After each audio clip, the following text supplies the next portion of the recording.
Hello, our Dynamics community. This is your host, Mariana, here to welcome you to the Dynamics Show, where personal development meets daily life. On this podcast, we know there's no one-size-fits-all path in life, which is why each episode is crafted for you to align with your own dynamic self on your terms. Our journey here is filled with options, opportunities, and infinite possibilities.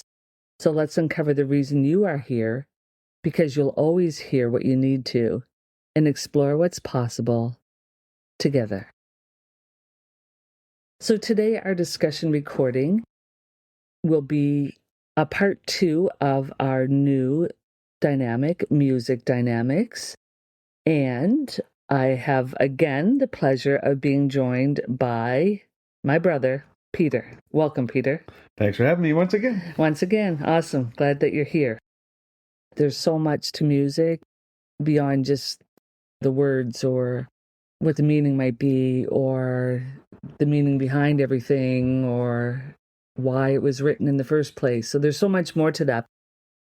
We're going to talk about what would you want in a music podcast? What would interest you? But we're going over now just some of the key topics of that. The last one in part 1, I didn't really say the definition because most people know what music is, but I thought maybe I should just look it up, as I usually do, in more than one source, the definition of what it comes up as for music. And here is 2.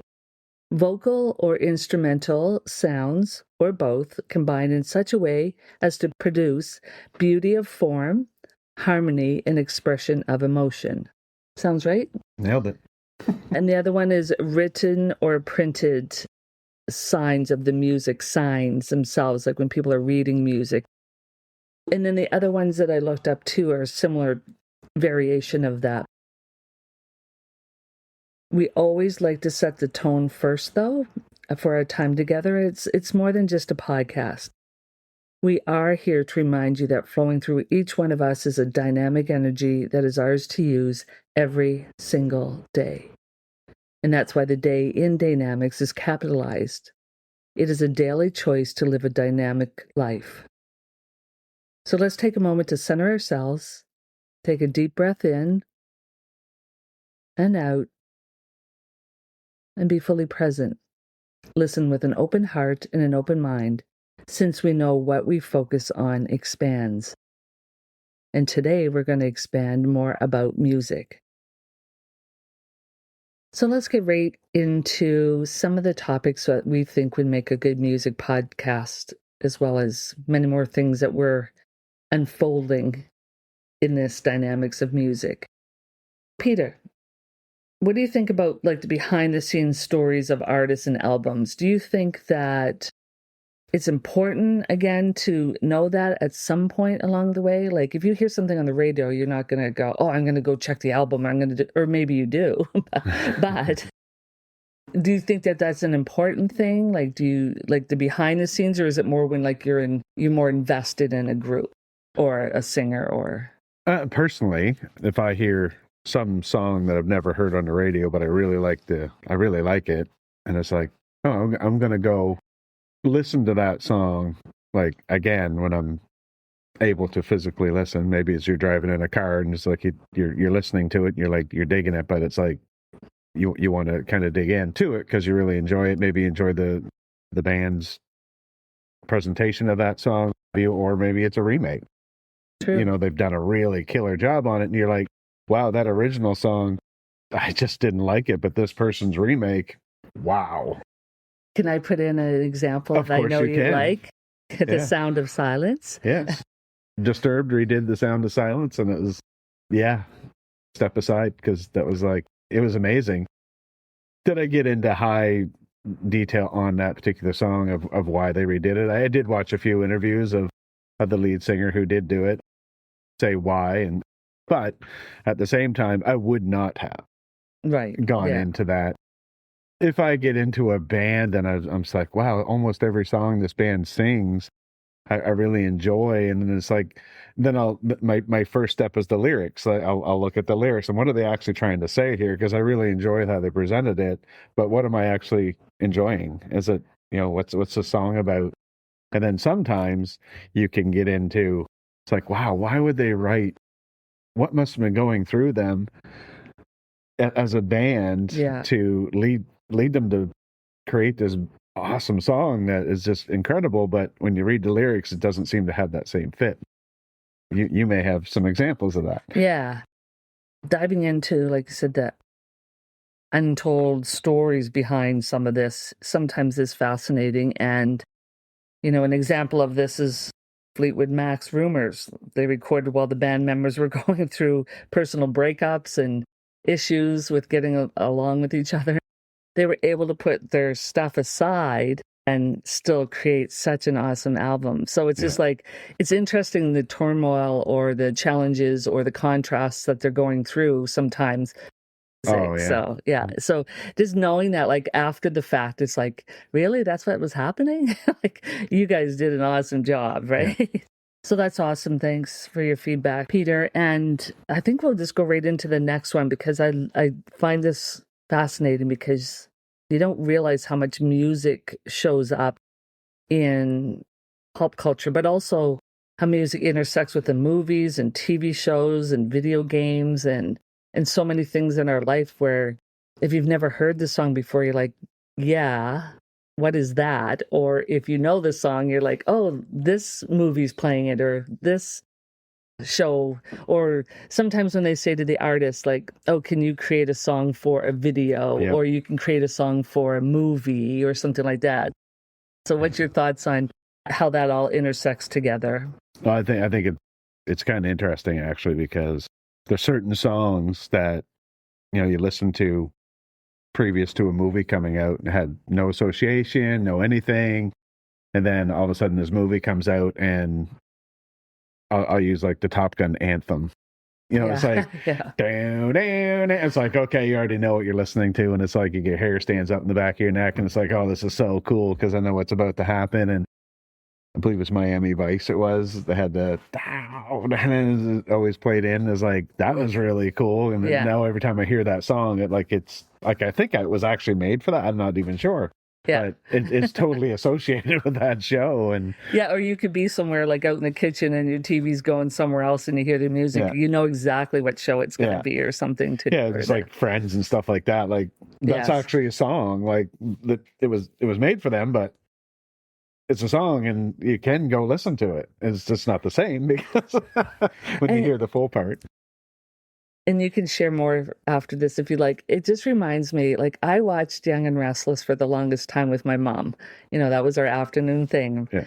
And I didn't even realize the music in it was an actual song. Like, I had no idea until, I don't know, probably 10 years into watching it. Then someone said, oh, yeah, that's an actual full song. And I was like, what? I just thought it was like, how you do an intro or outro to a lot of stuff. And it's like that we do on this podcast as well, but it's instrumental. And then the movies, too, that you see for kids nowadays with, you have adults singing with the kids all the time, because, especially if you have kids, and it's also like, oh, this song. Like, I know our sister constantly with her grandkids are just singing whatever song that the kids are into at that moment on whatever princess songs or fish songs. I don't know.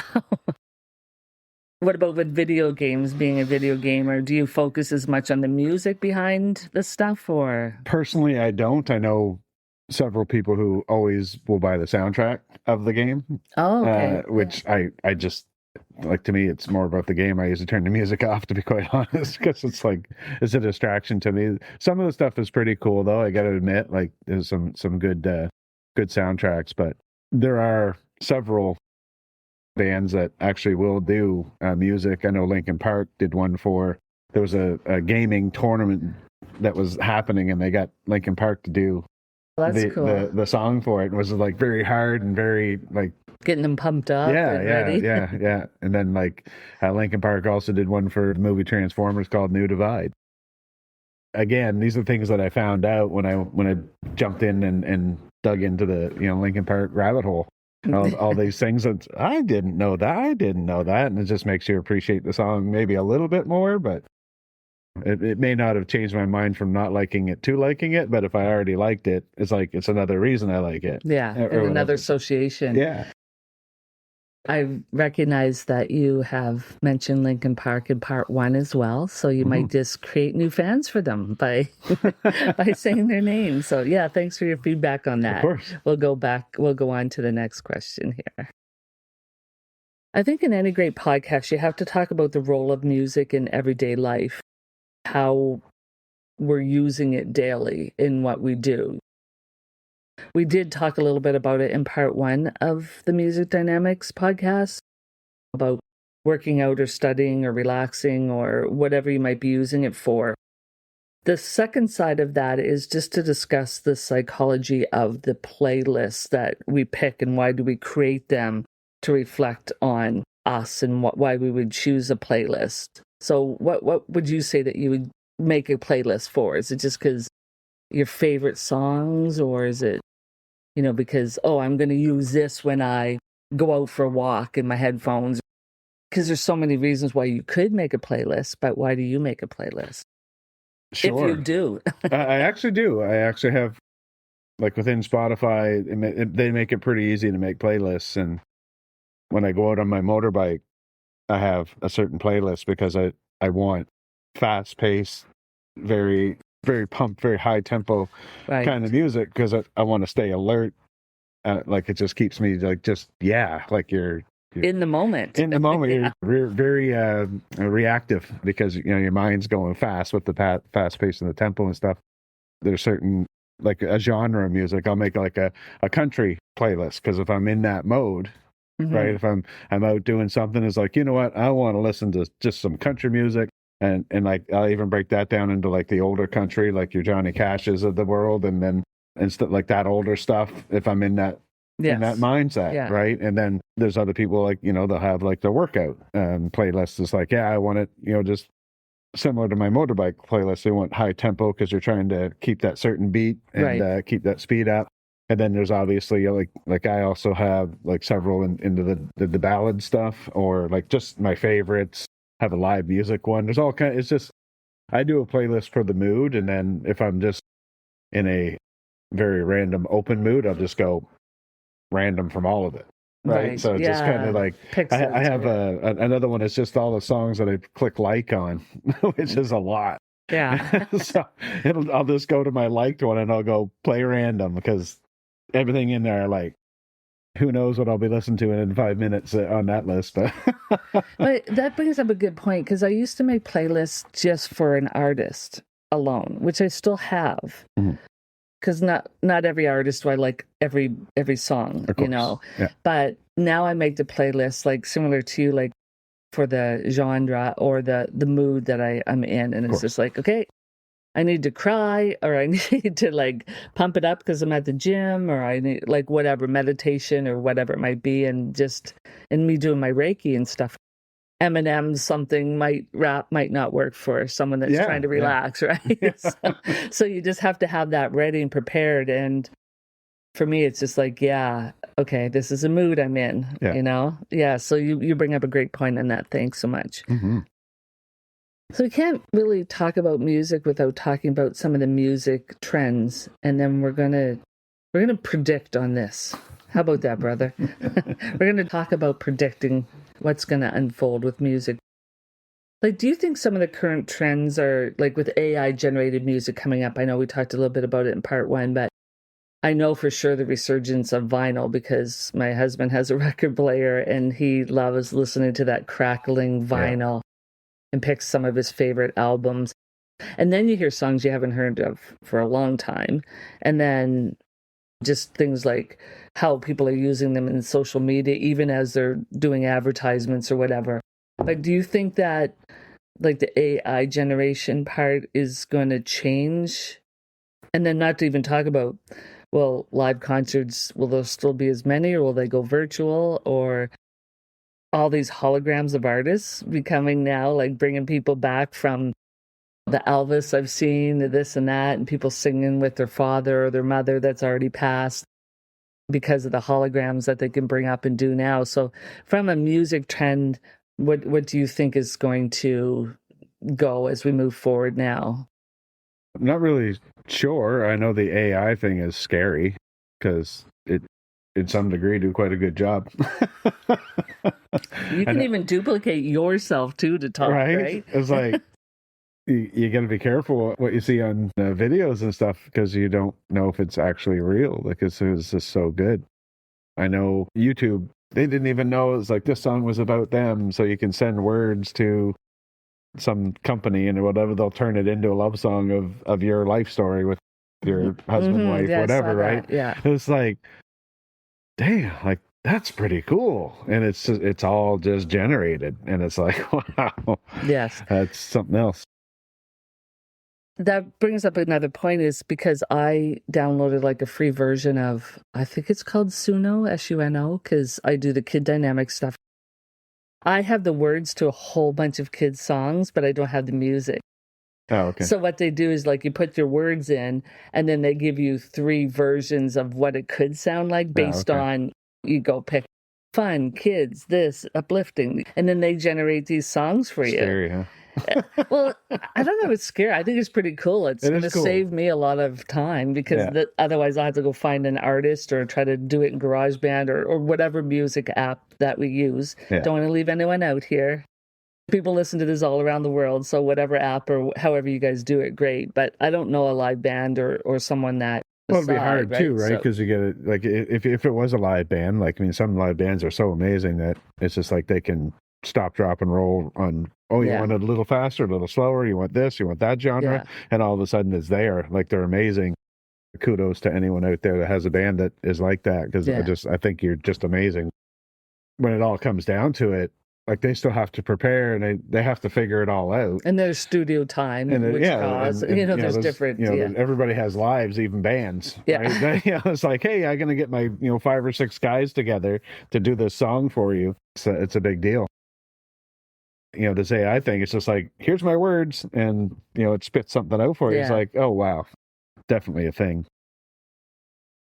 So for the future of music in general, like anything, who knows how creative minds are going to just come up with more and more things. But it's like we either sort of go with the flow with it or we resist it, but it's going to happen regardless. Yeah. And the nice thing is we, in our household, we have a combination of everything. Like we have the old record player things to, like, what are we watching on whatever, or what are we listening to on one of the, many platforms that offer music. So it's there's so much available right now, for sure. You brought up a interesting concept, and you said it's like, our concert's going to be live or virtual. It was like, well, there's both right now. There is, but it's like, can you actually feel that live, like being there? Like, can you actually feel that bass just pound through you as use your favorite or just the energy of the audience if you're in it. Yeah. And you feel that, like that. Oh, that just powers your. Oh yeah. This was many years ago, but I was on the floor for U2. They are so amazing at live in concert, and then they're right there because you're on the floor. So it's like you're just in it. And then they started doing this. You all sort of move the crowd, like you're swaying and everyone's swaying with you. And like, I think I was maybe, because they had no seats for the first 10 rows. They took all the seats out and it was just, you paid extra for standing room right in front of them. Yeah, that was me until I had to be taken up because feeling squished and sort of claustrophobic. And I was a little short around all these beautiful tall people. And because they said when they started, there's like, anyone that needs help, raise your hand. So there's all these security guards. So I was like, I was waving my hand crazy. So, no, get me out of here. Exactly. And then I lost my jacket on the floor and I was like, there's no way I'm going after that jacket. I'll probably be trampled or something. Not that it wasn't rowdy. That's the thing. There was just so much. And it was the first huge concert like U2 that I'd gone to. And then, so, they lifted me up. And then they're like, okay, go here, walk to the very back again. If you want to come up closer, then just be careful this time. Yeah. You mentioned U2 in a concert we had U2 here in our province here, and it was out in the field. Oh, how and cool. It was the 360. And you have to forgive me because I don't remember the guy that was in the space station at the time, but during the concert, they said, if you look up right now, like right up there is the space station. Oh, that's or whatever. cool. Yeah. And live from the space station is the guy that was in it. And he's talking down through to us. Oh, that's awesome. And it was yeah. Really? It's Yeah. like, this is so cool. But that was just so, like, wow. Like, you know what I mean? I don't think you get that really as much virtually, of like you were literally there and had the big screens and he's on the big screen saying a message and you're out in the wilderness and there's a great big, well, if anyone ever saw the 360 U2 stage, it was 360 degrees around, it looked like a big spider and a great big screens and stuff, and it was a beautiful night and you're looking up and you can actually see like a flash of light. I don't know, it could have been anything, but to me, it was like, there he is, he's going by, and he just said hi down here. And it's like, wow, that was like out of this world experience. But like, how do you replace that with something virtual and stuff? But anyway, I get both ways. I think if you really like a band and you know that they're on concert, then you know you can go to YouTube or something to see them play. Like, I think I've watched Youngblood. I mean, so many people just post stuff. You get the feel for it, but you're right. They always say, like, this doesn't do it justice. Have you ever heard that? Yeah. This video does not do it justice because you have to feel it and be in it. Yeah. And then everyone's celebrating this person or people on stage. So, yeah. I remember going to some concerts where the lead up to the concert is you're walking into the stadium and they're playing not even the band that you're there to see, but they're just playing some like film music until like the opening band gets there. It's like the energy is just like it's just filling you. It's like, we are going to have a good time tonight. Yes. And then I remember I went to see Ozzy Osbourne here a long time ago, walking down the stairs, and it's like we were on the floor too, kind of thing. It's cool. it was like we're pretty close. We didn't way closer than we thought we were. When you're there, it's like, well, the stage is huge. It's right there. We're like, yeah, we're going to have great seats. Yeah. But just like the energy leading up to that. And then when he came out, it was like, oh, wow. Like just, it was just like, it was really cool. So yeah, I get all that stuff. Yeah. I mean, do what you can, right? Like not everyone can go to any concert or whatever, but given the choice, depending on what kind of good sound system you have at your house too, and screen, like you can feel like you're at the concert, right? But yeah, there is a difference about being in person.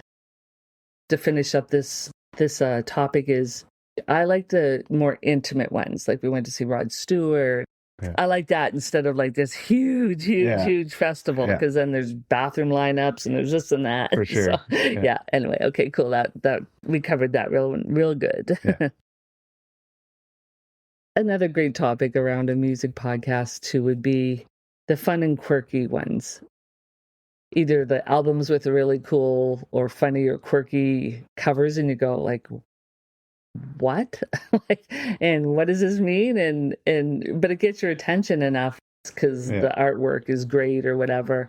And then you get all these different people from different parts of the world that have their own like quirky little songs that they like, or you know, when I just want to say that whenever I say music or artists or bands, I'm talking about every kind, not specific to any kind, unless we specify it.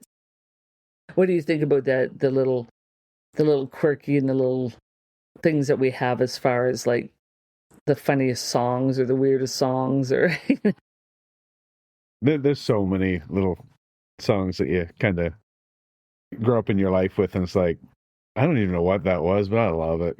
Yeah. You've been hearing it your whole life, and you just as soon as someone starts singing it, you're like, yep, I know that song, you know? Yeah. I'll bring up a song that my brother-in-law did, and when we used to play guitar together, and it was a song called Potholes. It was about potholes in the city, how bad they were in the spring. Never got famous on it or anything like that, but it was such a fun little song to sing, and saying how bad the potholes were, and if you drove into one, your car might not come out, kind of thing. It was, it was just funny, little quirky song, and it's just like, yeah, this is how it starts, right? So Exactly. And talking about real life, a lot of yeah, times, a lot of the songs are about real life stuff. yeah, So all about the empathy relating to your poor car getting beat up. Yeah. yes, yeah. But just having that, yeah, I remember you guys singing that many times. So yes, nice. Let's go on.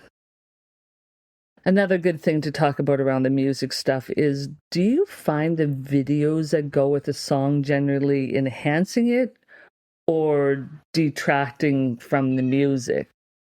What do you think about that, Peter? Videos. Like, we're talking primarily music videos or music concerts, but mostly the videos of a certain song. Yeah. Yeah. Some videos, man, they're just so, they just bring this song so tightly together, and you say, wow, that's what that's about. And it kind of tells that story when the artist decides that they want to make it exactly to fit that song in their view.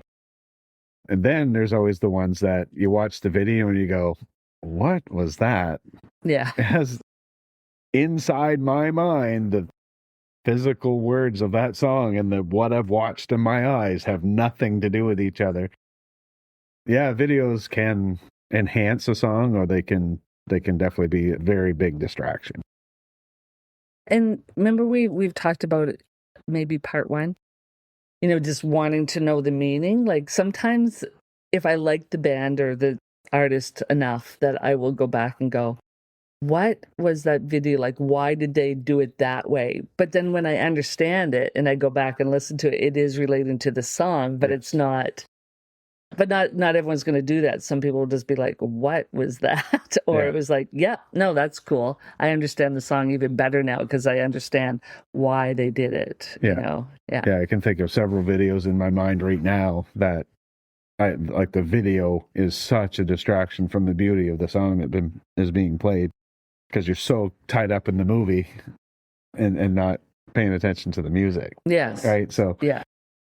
some can be a huge distraction. Other ones, it just like, it totally paints that picture of, it's like, wow, that's pretty. That's it. Like, That's it. That you just matched the movie in my mind. Like, it's, there it is on the screen. It's like, good job. Like, or good job on my part for getting it. Yeah, exactly.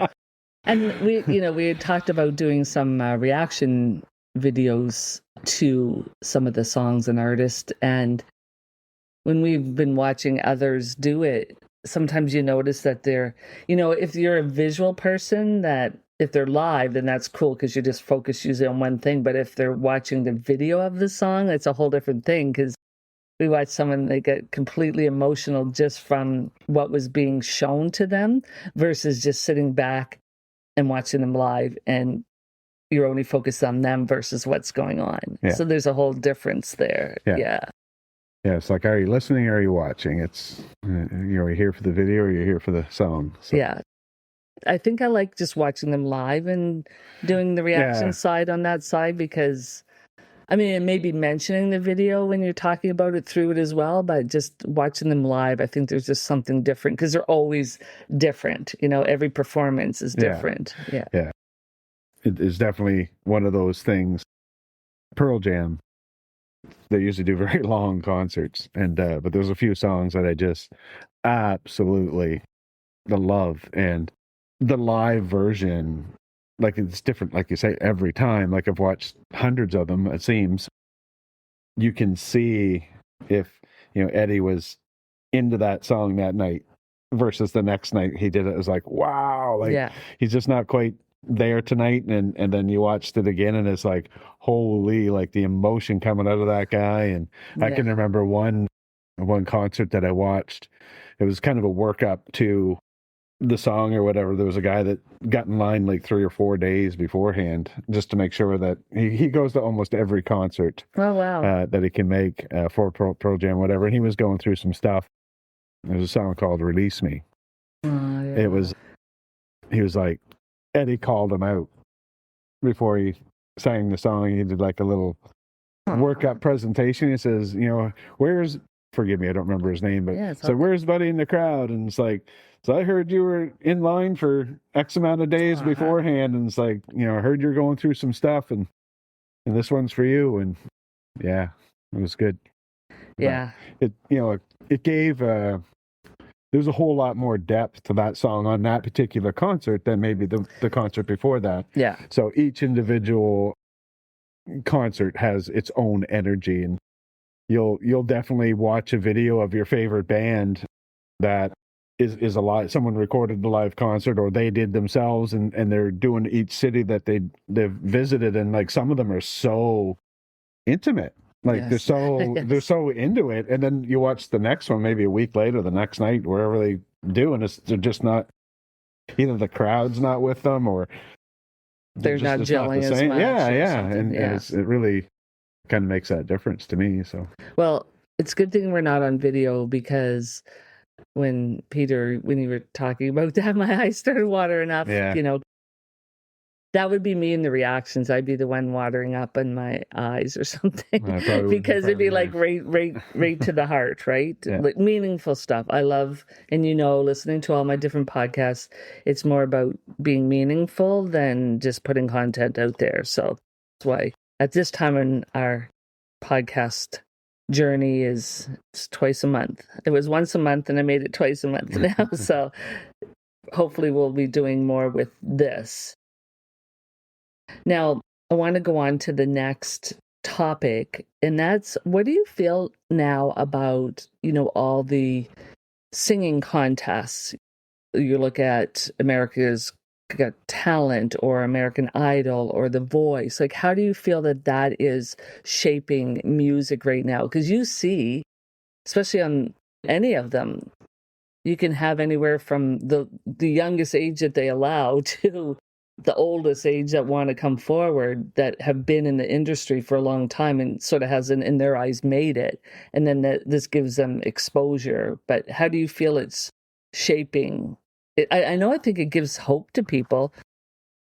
One, I just want to preface, they're all great and they all serve. What do you think about the singing contests in general? You said a magical thing. It's like, they're all great. They are all great in their own way. Mm-hmm. Right. So if you're on a particular one, like say for The Voice or whatever, they can't physically see them. It's all about, do they have a good singing voice? Can they hold the pitch, tempo, all that stuff? And then if they like them, they'll turn around, and then they get that presentation, the look, the whatever. And then there's other ones like American Idol. It's like they physically see them, they come out, and I find some of that might be judgmental on how the person potentially looks, whether they're star quality kind of thing or not. And I think they're great. They do bring out the best out of the competition. Like certain artists can sing, like Whitney Houston amazingly, right? So they just had that voice that was, oh, that's so great. But then they try to sing somebody else's cover. It's just like, oh, no. Yeah. Go back to where you were, because they just happen to have that. But I think there's a lot of like talent that comes out. Like look at Kelly Clarkson. Like, I mean, Carrie Underwood, like, right? When I'll never forget watching the very first American Idol. I was with Kelly like right from the day. Yeah. Like I saw her, I was like, oh, she can sing, right? And I was like, I even said to my brother-in-law at the time, I said, I think she's going to win it, because she does an amazing job singing. Like she just like gives it her all. The show didn't make her sing. She could do that beforehand. How would Kelly, not American Idol, slowly get exposed? Like, I give so much credit to all the artists that go through, just the path that leads up to their success. I give them so much credit, because it's a hard road. Listening to their stories, like how many years that they had to pound the pavement, do the back alleys, do the the buskers, do the bar for 10 people and stuff, and now all of a sudden they're selling out stadiums. And I love that they changed the format, and they've included some people's life journey, not just as in the music part, but stories that bring you more connected to these people. So I really like when they changed that format, because I think at first with American Idol, it was always just funny to watch the auditions, because they had as many like not as talented people as they had talented, and because it would just be entertainment, laughter at the same time, but they've evolved to like make it more heartfelt to me. So it was the oh wow, and then some comedy, and then it was the oh wow, and then some comedy. Yes. Yeah. And then some deep dive into the backstory of someone, which is cool. So. Yeah. And you can imagine how many people that they edited out, that the judges actually have to sit through. Like, I don't know if they do it. I don't want to be that person's job. No, because like you wonder, like, do they come in? They're given a number because you see them lined up. Then all of a sudden they're going in, but you don't know, is there like another step that we don't see? Like, do they have to sing again, or because anyone could just walk up and.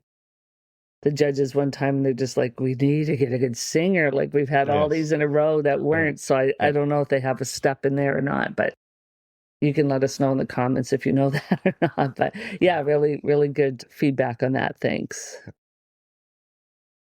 And our last question for this podcast is, Peter, personally, how does your body react to the music, either that you like or you don't like? How does it actually feel for you? Because it is, say, even in the definition about how it is relating to harmony and expression of emotion and all that. So how does it react to you, your body, when you, like, I've seen you rocking out before, and I've seen you like tearing up too. That's our bond. If you didn't hear part 1 yet, and if you didn't, please go listen to it. Yeah. Like your physical body, do you feel like goosebumps sometimes? Oh yes, like I get the chills, I get the feels, I get the old hair standing up on my arms and my back and my neck, and just if I hear that right song at the right time, it's like it's almost just like reaches in and scratches something that can't be scratched, and it's like, oh, it feels so good. And because it just kind of almost flows like you actually hit that right harmony that you were looking for right now. And it's just like, oh, wow, that song. And like, again, I think I mentioned in the first thing is like some songs that the first note, you already know what the whole song is. And just by that one note. And it's like, kudos to the player that came up with that riff, that is legendary now. But yeah, then just like you get your rocking songs where, you're just into it, and it's just like that has the exact same feel. We were listening to one yesterday off the cuff, and it was, you get the air guitar out, you get the air drums out, you can't just sit and I can't just sit and listen to it. Many people can, but I have to in my mind. If I'm not doing it physically, in my mind, I'm playing the air guitar, I'm playing the ear drums and all that stuff, just because it's like, wow, whatever that beat is, that song is, it just hit to that degree to me. And then there's also the ones that comes out in the feels. Release Me is a perfect example of one that just, I can usually make it fairly far through the song before, it just touches on too much emotion, and it's just like, I'm going to feel that.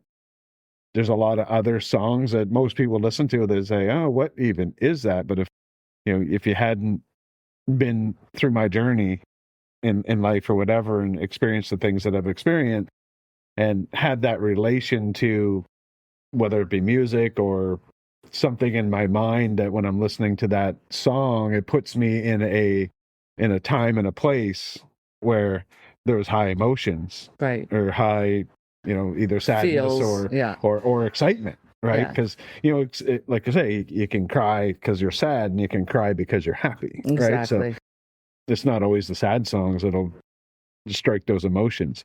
I'm going to give you a perfect example. There's a version of Bruce Springsteen's "My Hometown," right, that they play live, right. And that will get me emotional towards the end of it, because the song itself it's about, he was a little boy, and he started off with his parents in the city, and he was like, his parents are saying, welcome, this is your hometown, or whatever, as he's steering the car through town or whatever. And then, throughout the song as it goes, he's growing up, and then he now is trying to decide, like, my hometown isn't what it used to be. Right. Right. And I'm not sure if I like it anymore. And then it says, well, we have a boy of our own now. And I propped him up behind the wheel and said, this is your hometown. Oh, yeah. Right. That's cool. Yeah. So it's like, he didn't leave. And as that kind of goes into it, he carries it through. it just, I don't know, it ties into an emotion of happiness. Because it was like, you know what? This was me as a boy where I couldn't have been happier. And then I went through a lull in my life where it was like, Dad, do I really want to be here? And then it's like, yeah, we're good. Now I'm gonna do that same thing that my dad did to me. It just ties into, and that's like, it's my hometown with Bruce Springsteen. Like it's, you know, it's a slower song, but it's an upbeat song. As I got older, I looked at it differently because I'm in a different place in my life, right? As a parent, you know, I look at my daughter and I'm going, things are different. I am that person doing that to the child now versus what the father on did. The other side. So just like the evolution of that song, I've known it my whole life, and it's been around forever. All that emotion of going from that to now I'm the parent, it hits on that because then you reflect back. And that's like, you know, one song has always done that to me. So yeah, that's awesome. If you guys could see the emotion in his hands going and his facial expressions, it's quite cool. So again, we'll have to do some video stuff around when we're talking about the music and how passionate we are about it. Because there's no one music genre that I like over the other. There's things I prefer over the other, but again, it's all about, we talked about mood, 100%. Situation, event. So this has been a great podcast again, and we wanted to say thank you, Peter, for being part of this, and we look forward to having wherever this evolves to be part of it. Dynamics community, just take a moment to reflect on the show around living a dynamic life every day around the subject of music. What resources will you use from what we said, or how are you going to make some of this information uniquely yours? Please share it with us. We love to get your feedback. And you know how to reach us, dynamicseries.com or dynamicshow.info. And we challenge you to take action and share this episode with someone who may need it or just loves music as well. And because I know we could continue talking part 20 probably on just the words around the whole thought of subject of music versus just looking at some stuff and discussing those as well. There's so much around it. Keep in mind, all materials are shared on this show and they are copyrighted and meant for informational purposes only. And until next time, just want to say thank you for tuning in to Dynamic Show. Thank you, Peter, again for being a guest. Thank you. Yeah. Always appreciate the passion that you bring to this in our second official podcast together as brother and sister. So there you go. Yeah. Align with your dynamic well-being every day and make it a dynamic day. Bye for now, everyone.